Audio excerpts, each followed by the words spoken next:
Zanu-PF Christopher Mutsvangwa recently held a press conference as the spokesperson, and he had to respond to some issues which are circulating on social media, or speculation which is on social media, that the entrance of Kudakwa Tagwirei into the Central Committee will automatically translate into him becoming a candidate for the presidency in 2027.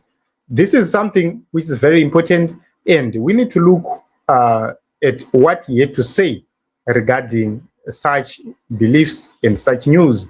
So according to Christopher Mutsvangwa, being a Central Committee member does not translate to becoming a presidential candidate within Zanu-PF. Let us take a look. The second question is how far the party gone through its legal department, how far the party gone with the principles for the extension of the presidential term. And lastly, there's been speculation that the ascendance of businessmen Widen Tagwirei into the Central Committee is a step towards moving towards presidency. What's your response to this speculation? I'll answer the last one first.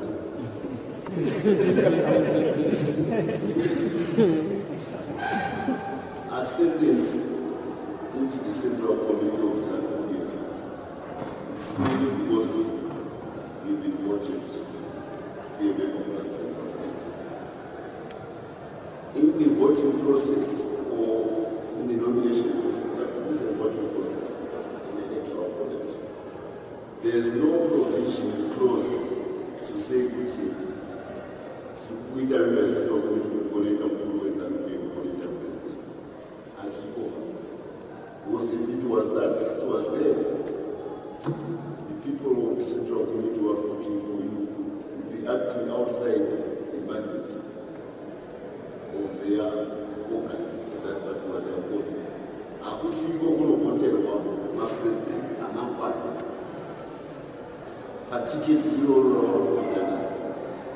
If it's part of the general aspiration of membership, which may be shared by all the other Central Committee members, including those who are voting and people who are voting there, it's fine. But can one who are voted whenever I president? It's a subjective thing. That exists only in your mind. It does not register politically or what decisions. Whatever was the president, Sanato consider that merit. Because that attribute is not there. You understand? You understand? So, you may dream, understand? You have voted Wapano, Sanato president. There's nothing wrong with that. But to think that because you've been voted, therefore you're going to become the candidate of the president, you are misdirecting yourself. It does not work like that. It's so, as to what the person may subjectively think, I can't answer for him because I mean, I'm not a voting. They are voting on Central Committee. That won't politically. And not because of that, voted on Central Committee, they are voting. And don't Canada. So, can a very one feels different and come answer. When you want to think out he also speaks to you know, swap neck. So, even I want to deal with the guidelines of the party, it's what to do. Nowhere does the party say, because they've been elected in the Central Committee, therefore we are going to become elected, we are a candidate to become a president. As you go to, because you wrote away,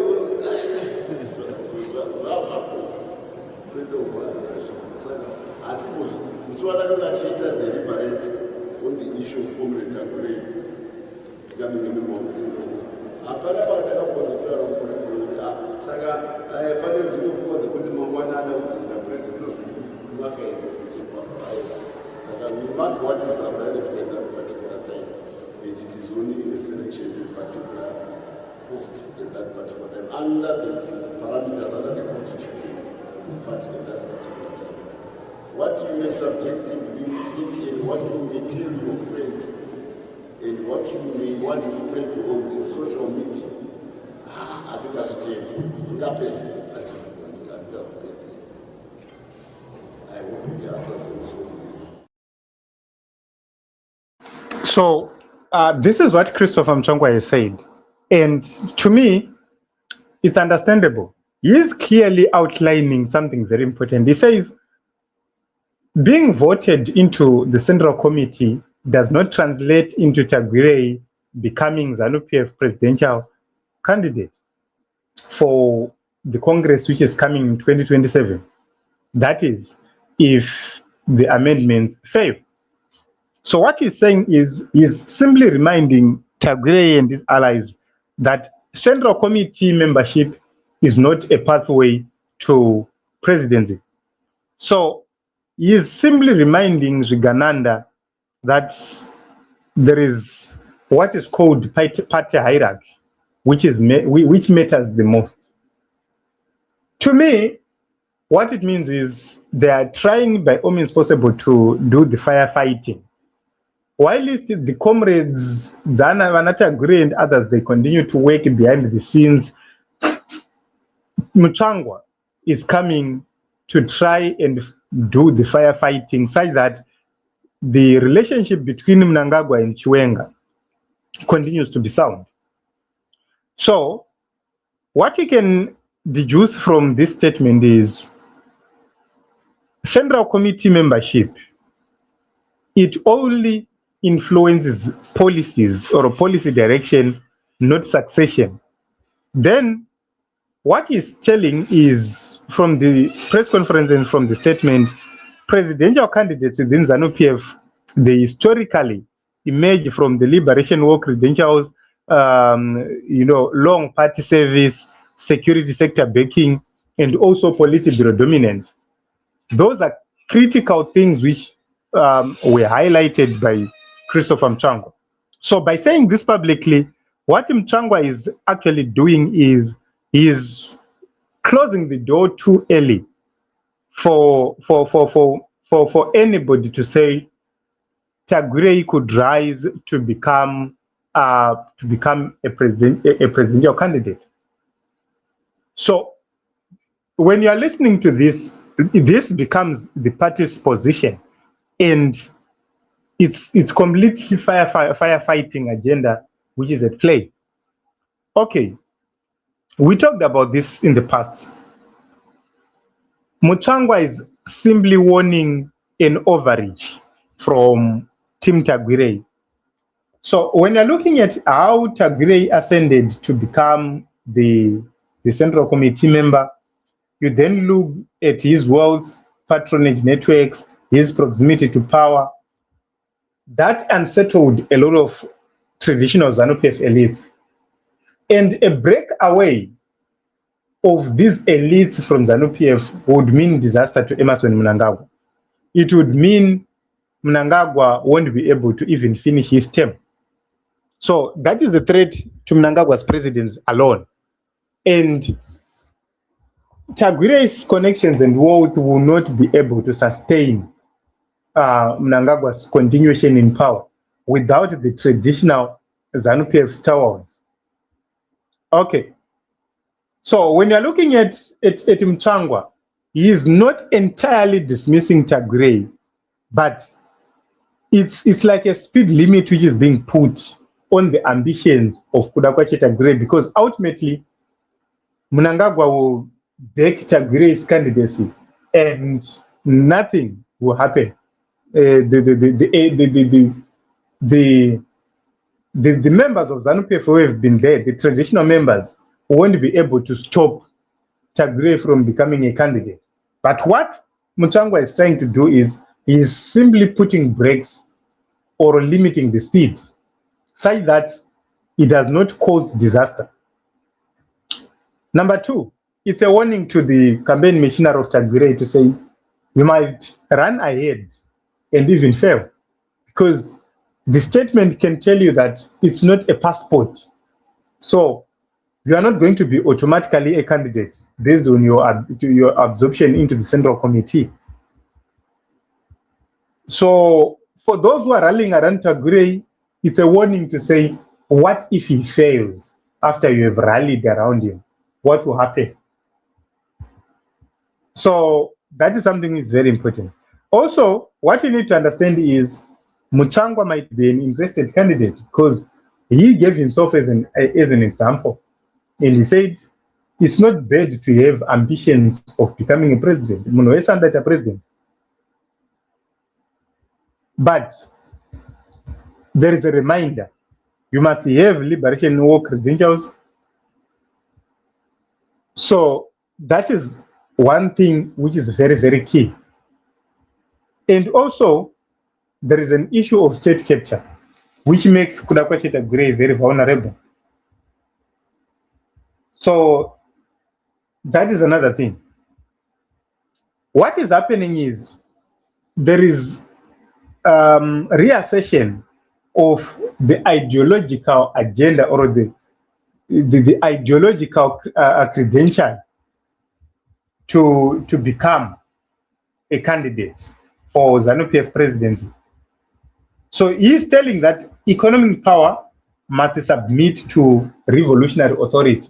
Yes, you might have the power to control the economy, but you must submit to revolutionary authority. That is the message which is being sent. So that is something which is very, very important. And also what you need to understand is Chiwenga then continues to be somehow protected by Zanu-PF so as not to cause disunity, chaos, and further problems. So when you're looking at Christopher Mutsvangwa, the way he is doing his things, today he attacks Chiwenga, tomorrow he attacks Tagwirei, he attacks Chiwenga, he attacks Tagwirei. Alternatively, he is trying to balance the factions within Zanu-PF.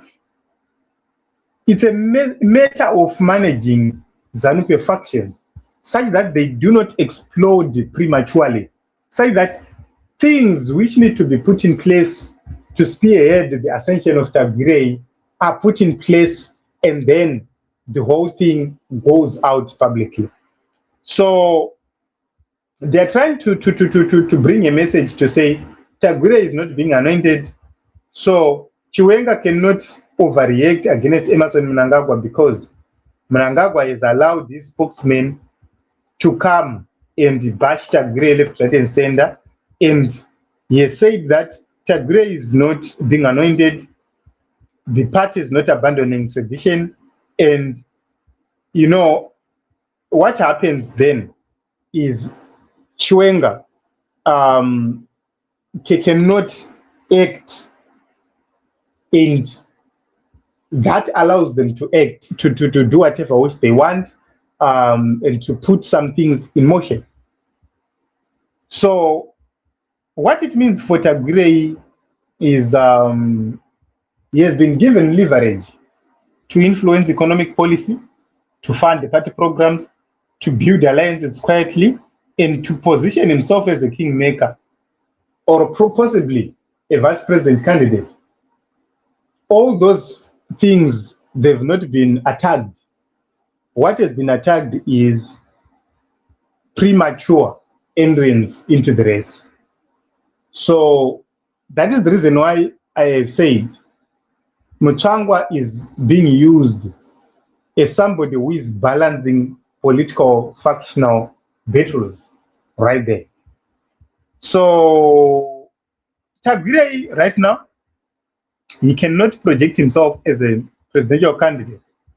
He cannot bypass the liberation era elites. They will have to do some things, make Chiwenga angry, make him make decisions, and then they make a move against him. Okay, so Tagwirei cannot challenge security sector preferences. If the security sector prefers someone else, Tagwirei cannot challenge that. And he cannot appear bigger than the party. All this is being done to protect the interests of Shigananda. And because they were overspeeding, and I believe they resorted to giving them guidance so that they do not mess around or mess up the whole plan, the Mafia dynasty. So you will see what happens, but this is just a few takes from my observation from this press conference and from what Christopher Mutsvangwa said regarding this whole issue. So I do not know your thoughts and your views on this issue, but I've shared my own. Let us meet in other episodes as well as other